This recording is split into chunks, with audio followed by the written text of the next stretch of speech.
Assalamualaikum warahmatullahi wabarakatuh. Perkenalkan, nama saya Rizky Pramaswara Setiawan, dengan NIM 2010301082, kelas 3B1, Prodi S1 Fisioterapi di Universitas Aisyah Yogyakarta.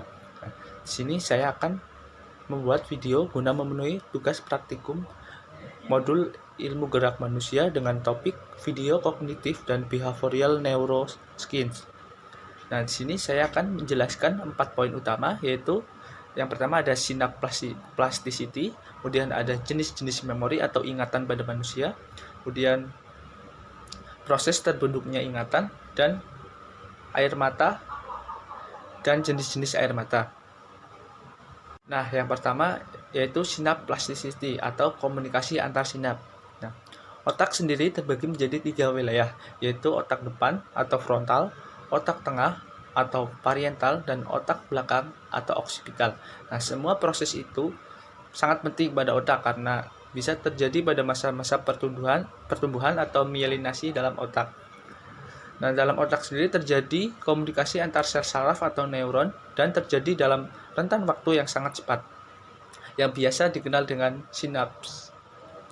Nah, hubungan antar sinaps terdiri dari 3 jalur utama, yaitu sinyal elektrik di otak, kemudian sinyal neuro atau neurotransmitter, dan gap junction.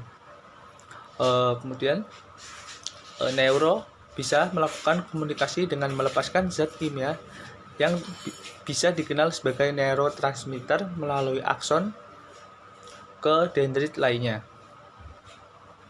Nah, neuron sendiri merupakan struktur yang kompleks pada tubuh manusia yang merupakan sistem komunikasi utama yang ada pada tubuh manusia yang mengantarkan impuls pada tubuh.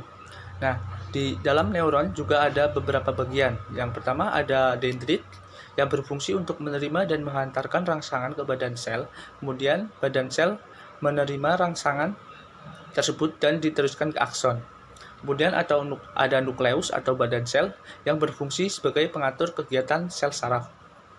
Kemudian yang ketiga yaitu akson, itu memiliki fungsi menjalankan impuls saraf dan meninggalkan badan sel saraf ke neuron ke jaringan yang lainnya. Kemudian ada selubung mielin, yaitu berfungsi sebagai pelindung akson dari kerusakan. Kemudian ada sel Schwann, yaitu membantu menyediakan makanan atau nutrisi untuk neurit atau akson dan membantu meregenerasi akson jika mengalami kerusakan. Kemudian ada nodus transfer yang berfungsi untuk mempercepat transmisi impuls saraf. Kemudian ketujuh yaitu sinaps atau pertemuan antara ujung sel neurit atau akson dari sel saraf satu ke ujung dendrit di sel saraf lainnya. Kemudian ada ke-8 yaitu ujung akson terdapat kantong bulbus yang berisi zat kimia atau bisa disebut dengan neurotransmitter. Kemudian sitel-koloid dan kolesterol berfungsi untuk menyampaikan impuls saraf pada sinaps. Nah, selanjutnya yaitu jenis memori atau ingatan jangka panjang pada otak. Yang pertama ada ingatan implisit atau memori implisit, atau bisa disebut juga dengan ingatan alam bawah sadar. Nah, ingatan ini terbentuk dari ingatan masa lalu yang terjadi berulang untuk masuk ke dalam ingatan jangka panjang. Nah, contohnya yaitu menonton film yang berulang atau secara berkali-kali. Kemudian ada ingatan prosedural, yaitu ingatan yang bertanggung jawab untuk jangka panjang yang berhubungan dengan keterampilan motorik. Contohnya yaitu ingatan cara kita berjalan, berlari, yang dilakukan berulang dan muncul dengan sendirinya tanpa memerlukan effort yang lebih. Nah, yang ketiga yaitu ingatan eksplisit. Nah, ingatan ini memerlukan usaha yang lebih untuk menghadirkan kembali ingatan yang telah lalu, seperti mengingat tanggal, hari ultah, nama, atau bahkan wajah seseorang. Kemudian yang keempat yaitu ingatan somatik. Nah, ingatan ini tidak berhubungan dengan pengalaman pribadi seseorang atau individu. Tidak berdasarkan kejadian yang telah lalu dan terdiri dari jenis pemahaman yang kita pelajari secara umum mengenai sesuatu. Contohnya yaitu nama buah, cara mengendarai sepeda motor, dan lainnya. Kemudian yang kelima yaitu ingatan episodik.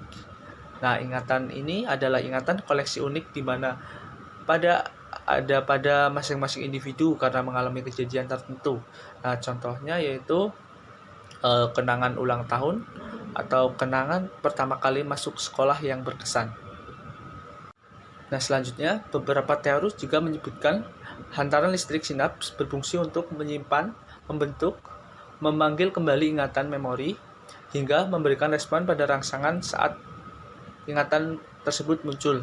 Nah, kemudian ada memori sensorik, yaitu berfungsi untuk mencatat atau menyimpan informasi dari rangsangan yang diterima dari lingkungan melalui bantuan-bantuan panca indera. Kemudian ada ingatan jangka pendek, tadi kan jangka panjang, nah sekarang jangka pendek. Nah, ingatan jangka pendek ini merupakan ingatan yang diterima sekitar 30 detik dan hanya dapat menerima 7 buah informasi dalam satu memori. Nah, jadi tidak bisa diulang dalam durasi tersebut.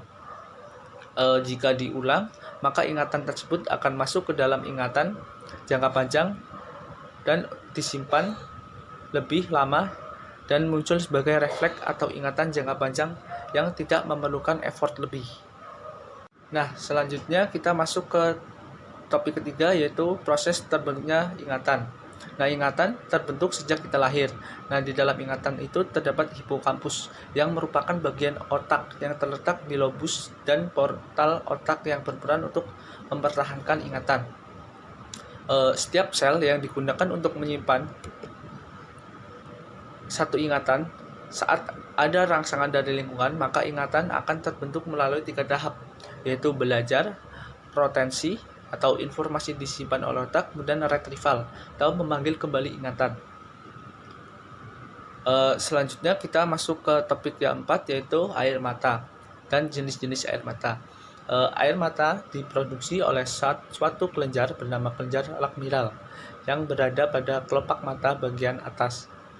Air mata sendiri memiliki struktur yang mirip seperti air liur. Nah, sebagian besar terbuat dari air, tetapi di dalam air mata juga terdapat mengandung garam, minyak, berlemak lebih dari 1.500 protein yang berbeda. Air mata terdiri dari 3 lapisan, yaitu lapisan lendir, lapisan air yang berfungsi untuk melindungi kornea mata, kemudian ada lapisan minyak yang berfungsi mencegah lapisan lainnya menguap.